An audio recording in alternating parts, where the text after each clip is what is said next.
Salut à tous, c'est Tom, j'espère que vous allez bien. Aujourd'hui on se retrouve pour un nouveau concept de vidéo. Bon déjà on va virer... On va mettre sur le côté celui-là parce que pour l'instant je l'ai pas encore branché, mais ça va pas tarder, vous en faites pas. Donc je vous disais, aujourd'hui on se retrouve pour un nouveau concept de vidéo qui grosso modo va être les fonds de tiroir. J'aime bien le nom.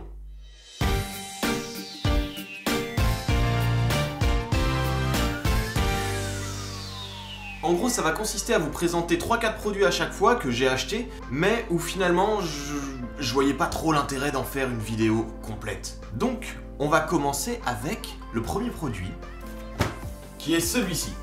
Aomaïs Go. C'est une enceinte Bluetooth IPX7, donc elle peut être immergée pendant une trentaine de minutes à 1 mètre de profondeur. Elle emmagasine 30 watts et environ... Merde.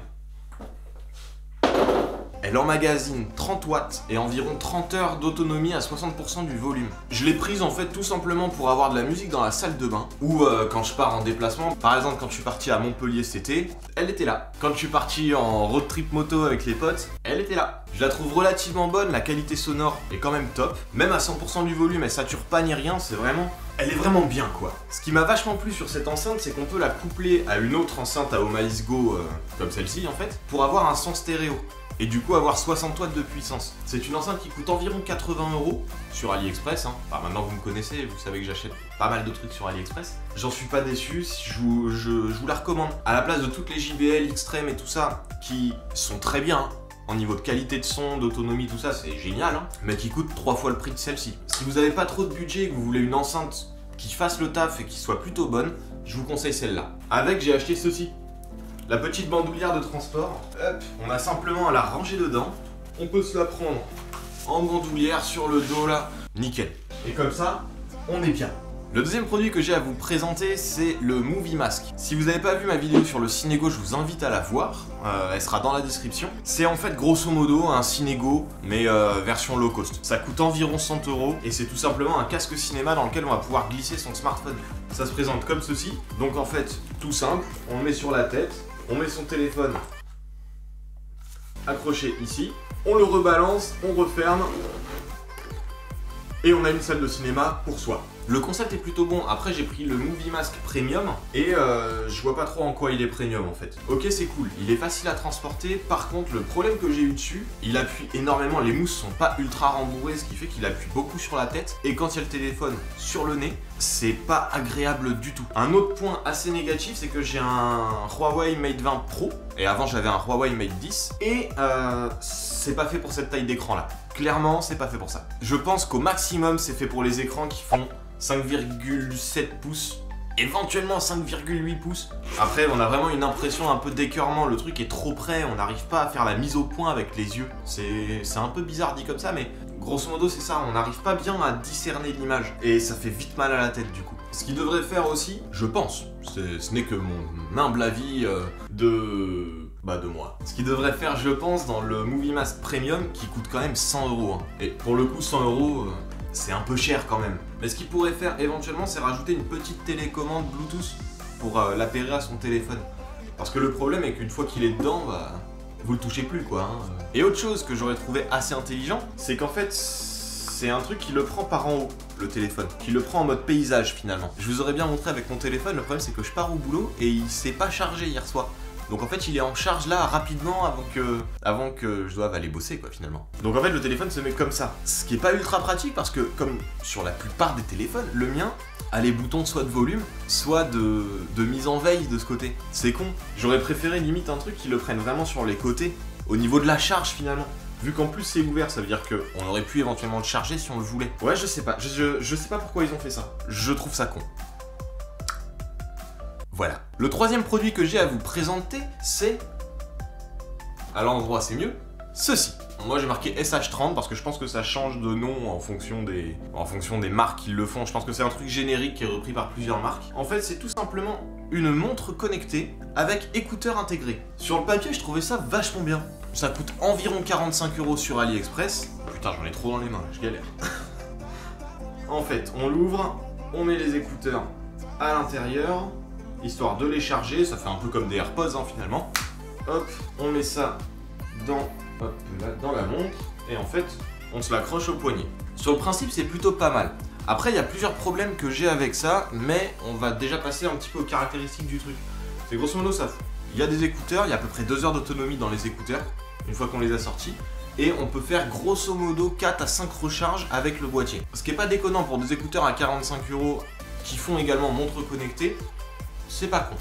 Cette montre connectée, bon elle donne l'heure déjà, c'est mieux. Il y a également une fonction podomètre, une fonction kilométrique, une fonction calories. On peut également, grâce à un petit capteur, mesurer sa fréquence cardiaque, mesurer son...